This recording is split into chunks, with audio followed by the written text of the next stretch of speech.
보고서 읽어주는 남자. 매달 마지막 주는 일상에서 접하기 어려운 정책 보고서를 창지역 활동과 함께 살펴보도록 하겠습니다. 안녕하세요. 네, 안녕하십니까. 정말 오랜만에 뵙습니다. 네, 한 달 쉬고 뵙는 것 같습니다. 자, 오늘 가져오신 보고서 소개 부탁드립니다. 오늘은 이게 9월달 핫텐데요. 지금도 계속되는 문제입니다. 세수 네. 오차에 관련된 보고서인데요. 이른바 세수 펑크. 네, 뻥쿠. 세수 오차의 원인과 개선 과제라는 국회 예산정책처의 보고서를 준비해봤습니다. 아, 이거 사실 굉장히 중요한 문제인데 이거 뭐 총선 때문에 뒷전에 밀려 있고 말이죠.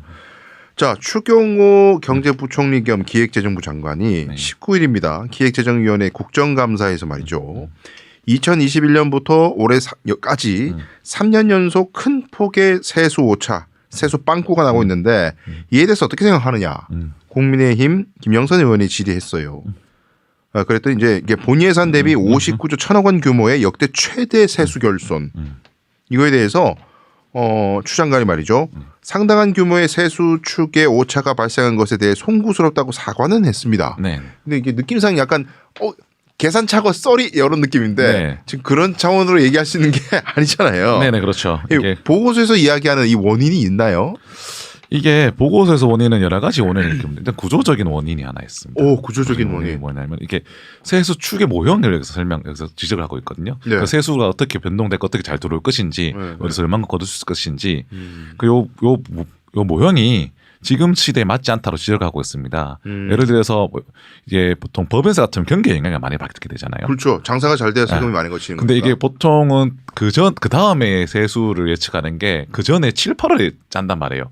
그 당시 경기로 파악을 한 1년 뒤. 그럼 경기가 급변하면 큰일 나는 거예요. 네, 큰일 나는 거죠. 그렇다 보니까 이런 모형들 경기 변동성이나 대응책, 탄성이 있냐 모형에서 이런 모형들 그리고 사실은 또 한국 사회 자영업주이 많지 않습니까? 자영업자들이. 그렇죠. 그 자영업자들이 어떻게 세수 추계를 할 것인가 예측 불가능 영역이 좀 있어서 이런 모형을 감안할 수 있는 어떤 변인들까지 포함하는 새로운 모형을 개선되는 것이 아닌가 이런 게 하나 있었던 거고요. 네. 나머지는 조금 이따 다시 설명드릴 수 있습니다만 제가 방금 본 건데 법인세 비중 이런 게 엄청나게 늘었습니다. 법인세가 예전에는 한국에서 한 10%밖에 안 냈거든요. 2020년 전만 해도 지금 한 22%좀 됩니다. 전체 국세에서. 그러니까 막 이게 경기 변동에 강력한 영향을 받을 수밖에 없는 거고. 네.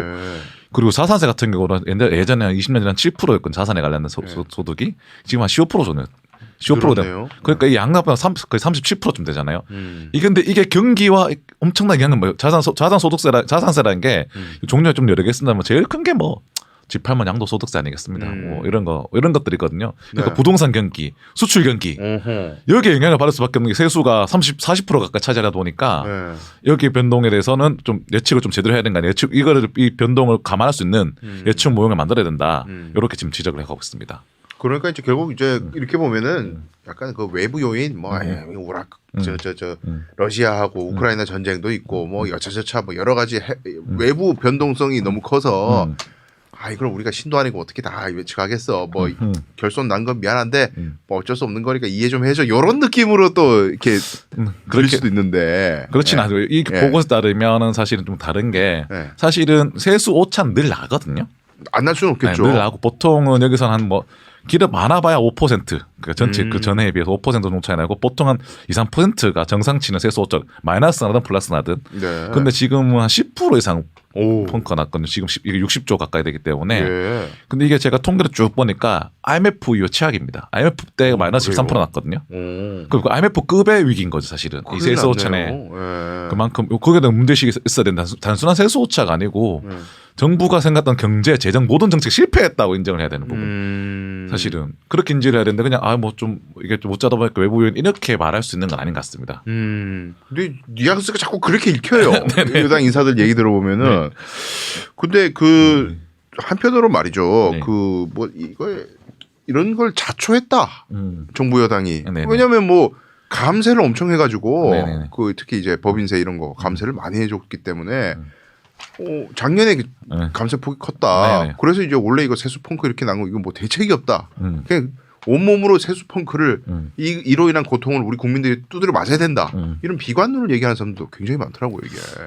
근데 그렇으면 감세 영향도 없지 않아 있습니다만 기본적으로 감세를 할 때는 우리가 이 감세로 인해서 경기가 활성화됐거나 예측을 하는 거잖아요.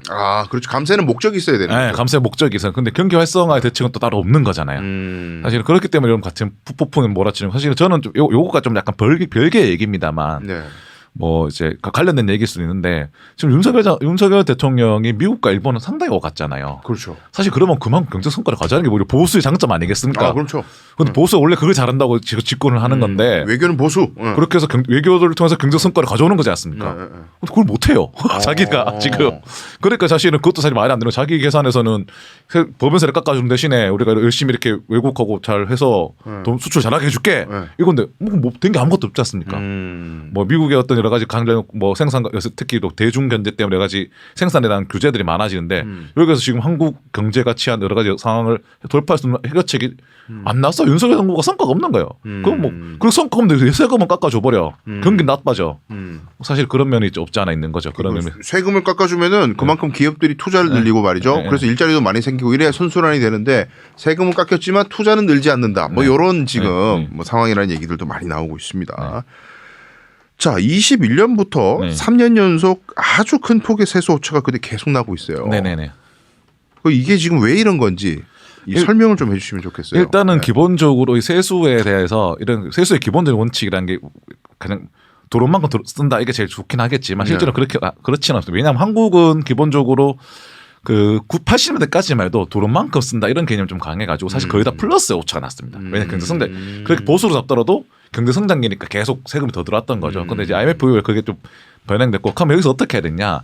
경기 후퇴 시기에는 확장적인 재정 정책을 펴고, 그렇게 해서 다시 세수를 보충하고, 경기 성장기에는 약간 지출을 좀 적절하게 조절하면서 잉여분을 재워두는 이런 정책을 해야 되는데 이게 뭐냐면은 올해 이게 와 장사 잘 되네, 세금 많이 들어네, 내년에 많이 들어오겠지 이렇게 또 많이 들. 그리고 내년에 또 안 들어와. 그러니까 경기를 예측하는데 다 실패했기 때문에 경기 예측 대응에 재정 정책을 단순하게 국가의 행정부의 수입과 지출을 보는 게 아니라 이 경제와 맞춰준다면 거기 걸맞게 왔다 갔다 해줘야 되는데 어떤 애는 또 3년 전에는 그런 거죠. 경기 나쁠 거야. 돈을 최대한 그때 막 쓰라고 할 때였습니까 국민들이. 그때 써야 된다, 코로나 시기에 써야 된다. 그때 안 쓴 거거든요. 그러니까 또 갑자기 안 썼는데 경기는 확 갑자기 금리 때문에 막 선순환이 돌다 보니까 세금 많이 들어오고. 사실 이런 거죠. 사실 이거는 재정 당국의 어떠한 구조적인 문제인데 여기서 지적하는 여러 가지 방향 중에 하나가 뭐냐면은 그래서 사실은 이 재정을 안정적인 경기 예측과 소재 수입과 관련된 사실 독립적인 기구, 민간 기구 이런 것도 협력을 좀 해야 된다. 우리는 뭐 그런 기구가 따로 별도 없지 않냐. 사실은 뭐 경제 전망치나 뭐 재정 수입 이런 거 하는 거 다 국가기관, 뭐 한국은행이라든지 기획재정부라든지 이런 데서 다 조세연구원 이런 데서 하니까 다 국가기관들이다. 그 독립적인 민간 기구들하고 좀 이렇게 좀 그 정치 권력이 아니들. 왜냐하면은 이 보고서에서 지적하는 것 중에 하나가 그런 어떤 정부 기관들이 서로 잘하는 것도 있지만 통계도 잘 다루고 하는 건 있지만 기본적으로 정책적 의지가 반영될 높은 거잖아요. 내가 실제 통계의 전망보다는 통계가 보여주는 통계나 자료가 보여주는 전망보다는 거기에 휘둘리지 않는 것과 연결해서 좀 약간 이것을 보완해야 된다. 경기 전망과 세수 수입에 대해서. 근데 우리는 그런 것이 없다 보니까 이 의지는 이렇게 정치적 의지가 계속 묻어나는 거죠. 어떤 통계나 전망 예측치에서. 그렇다 보니까 이런 문제가 일어나기 때문에 뭐고 제가 뭐 여기서 자세하게 설명 안 했습니다만 몇몇 외국 기관 뭐 캐나다, 영국, 뭐 미국 이런 데는 그런 기관들이 있다. 그렇구나. 그런 기관들에서 그렇게 협업을 좀 하는 게 좋지 않겠냐라고 넌지시 지적하려고. 뭐 대놓고 지적한 건 아닌데 약간 뜬금없이 나온 부분에서 이 부분은 이 국회 예산처잖아요. 그래서 정부 너네들은 잘 다루긴 하고 많이 다루기 잘 많이 해봤지만 정권의 의지에 눈치 보는 거 아니냐. 그래서 독립기구가 있어야 돼라고 말하는 것 같았습니다. 근데 정말 그 경청할 만한 이야기네요. 그거는. 그러니까 이제 뭐 요즘 이거하고 관련이 크게 있는 건 아니지만 또 뭐 정정부 또 뭐 통계 조작 조사한다고 지금 뭐 난리인데 약간 통계나 뭐 이런 것들 뭐 어떤 경기 예측 이런 것도 같이 중립적인 무색무취해 그냥 이제 그야말로 그냥 객관적 분석이 필요하다. 구조적으로 그런 제도 담보가 필요하다. 그런 의견으로 보이고요. 저는 또 하나 궁금한 게 있습니다. 이게 세수 오차라는 게 이게 다른 나라도 이렇게 그러니까 왜냐하면 외부 요인은 다 같잖아요. 전 세계가 지금. 그러면은 다른 데서도 이렇게 이렇게 경기가 갑자기 나빠질 줄 몰랐어. 이래가지고 펑크가 확 난다든지 진짜 다른 나라도 이래요? 다른 나라도 다 그렇게 일어납니다. 근데 우리나라도 충격이 별로 없죠. 왜냐? 거기에 대한 제도적 장치가 다 있기 때문입니다. 아 그래요? 여기서 좀 드릴 설명이 대표적으로 두 가지 예를 설명드는데 캐나다의 경우와 미국의 경우를 들고 있습니다. 네. 캐나다의 경우에는 무조건 정부 예산 일정 부분 예비비로 편성하는데 이 예비비 우선순위가 이런 세수 오차에 대응하는 것입니다. 목적이 어떻게 돈을 쓰겠다 정부 싼짓돈이 아니라 이 경기 예측에 세수 전망의 오차에 대비하는 예비비를 따로 있고 그 예비비를 다 쓰고도 남았을 때는 네. 나중에 뭐 다른 방식으로 쓰는 최우선순위예요. 세수 오차에 대한 대비 예비비 성격이 있고 또 하나는 미국 같은 경우는 이게 레이니데이 기금이라고 해가지고 그러니까 네. 불황 대비 기금이 주정부마다 다 있습니다. 이게 보통 주정부 1년 연간 예산 규모의 한 7, 8%쯤 되거든요. 그러니까 뭐 대구시로 같으면은 미국도 연방 국가니까 우리나라 대구시를 예를 들면 대구시 1년에 한 10조 정도 쓰잖아요. 네. 그럼 7, 8천억짜리 기금이 따로 있는 거예요. 불황 대비 기금이.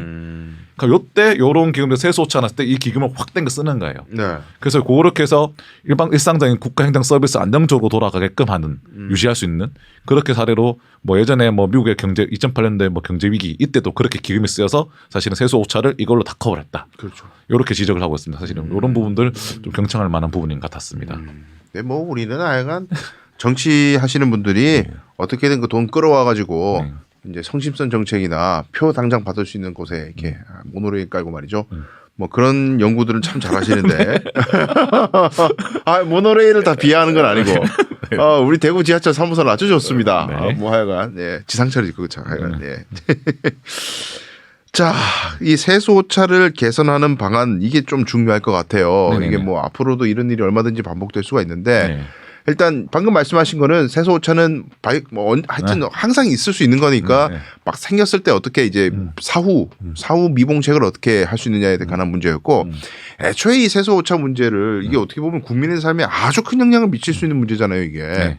이거를 좀 미연에 막을 수 있는 대안 이런 것도 좀 보고서에 있습니까? 그러니까 아까 말한 것처럼 세수 모형의 적극적인 개발, 다양한 모델들이 개발이 필요하다라고 지적을 하고 있습니다. 세수 모형에서 지금 있는 세수 모형들이 여러 가지 뭐 통계청이라든지 뭐 한국은행 이런 모델들 현실에 반영하지 못하고 있는 것이 아니냐. 그 독립적인 그리고 세수 그 모형도 한 가지만 쓰지 마라. 네. 한 3-4가지를 써서 종합적으로 써서 비교해가면서 검토를 하자. 여러 가지 다양한 모델의 활용. 그리고 아까 말한 독립적 민간 기구를 통해서 경기 전망과 세수 수요 예측 그런 부분이 하나 있었던 거고요. 또 나머지는 또 이렇게 경기 대응적인 측면을 강조해야 된다. 사실은 경기를 스스로 예측해 스스로 막 이렇게 뭐 오래 가지고 이렇게 결과를 가지고 대응하는 게 아니라 결과를 예측하고 움직여야 된다는 거죠. 내년 경기가 어떻게 될 것인가. 지금 결과의 성과를 가지고만 대응을 하니까 계속 단발로 늦어진다. 이렇게 지적을 하고 있고요. 그리고 나머지 아까 말했던 외국 같은 이 극단적인 세수 오차에 대비할 수 있는 어떤 제도적 장치를 마련하는 것이 아닐까 싶습니다. 근데 규정을 하는데 국회 예산 정책에서 이걸 왜 이렇게 강조를 하냐면 기본적으로 이게 민주주의 문제랑 관련되어 있습니다. 왜냐하면 세수 오차나 좀 정부 지출을 줄이게 되잖아요. 그렇죠. 근데 웃긴 건 예산의 결정은 국회가 하잖아요. 그런데 결정된 예산을 임의로 주지는 건 정부가 하는 거란 말이에요. 그러니까 실제로 이게 우리가 예산의 국가 재정이라는 건 민주주의라는 게 국회 통제를 통해서 감시 감독을 하고 권한을 이렇게 바라보는 건데. 그래야죠. 예. 근데 이게 세수 오차가 많이 났을 때 임의로 막 정부가 지출할 때 이거 무엇을 우선순위로 줄일 것인가? 국회나 정치적 토론, 사회적 토론 없는 거예요. 정부가 임의로 그것도 또 새로운 관점인데. 그래서 여기서 사실은 여기서 이렇게 세게 쓰진 않았는데 보고서에서 그래서 이건 재정 민주주의에 대한 위협이다. 이렇게 세수 오차 계속 나는 거, 정부가 방관하는 거 이렇게 지적을 하고 있거든요. 그런 부분에서도 좀 뭐 우리가 이렇게 좀 열심히 공부하고 대비하고 이렇게 제도적 장치를 말하는 게 좀 필요해 보인다. 이렇게 은근히 묻어나진 않는데 계속 반복되고 있어요. 재정 민주주의라는 말들이. 그래서 이런 거, 요게 좀, 요 기간, 혹은 이 보고 작성한 사람이 좀 강조하고 싶었던 말이 아닐까?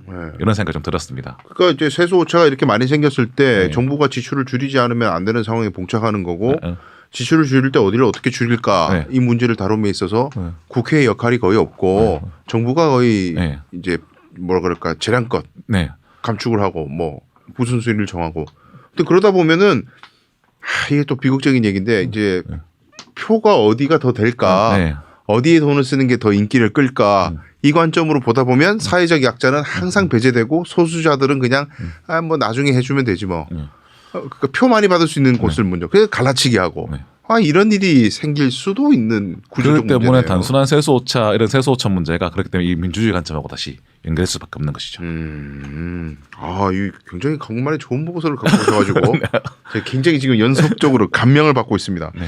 보고서에 대한 평가를 항상 마무리 때 해주시는데 네. 이번 보고서는 좀 어떻게 보시나요? 이번 보고서 전반적인 내용은 조금 다 좋았던 것 같습니다. 근데 사실 오랜만에 회계 분석 이런 거 방정식도 보고 해서 머리가 좀 아프긴 했는데 사실 저 정통 문돌이라 가지고 좀 어렵긴 했는데 문제는 기본적으로 이게 요런 좀 약간 이게 이 숨어있는 행간을 읽기가 좀 힘들었어요. 왜냐하면 이게 세게 이게 약간 종합적인 보고서다 보니까 이게 보고서 강조한 지점들이 몇 가지가 있는데 이게 반복된 몇 가지를 캐치해내야 되는.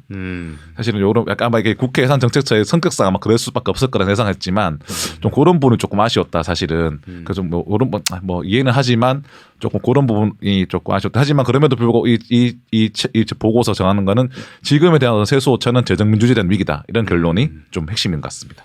그래요. 하여튼 정부가 할 일이 이제 나라 살림 잘 운영하는 것도 중요하고 그 운영을 잘 하려면 있는 돈 어디에 쓸지도 중요하지만은 얼마나 수입이 들어올지를 알아야 계산이 서야 계획들을 제대로 세울 수가 있는데 정부가 나름대로 예상한 것을 믿고 우리 국민의 대표인 국회가 여러 가지 예산도 승인하고 이렇게 했는데 너무 다르다. 그럼 국회가 이제 순식간에 바보 되는 거 아니겠어요? 그렇죠.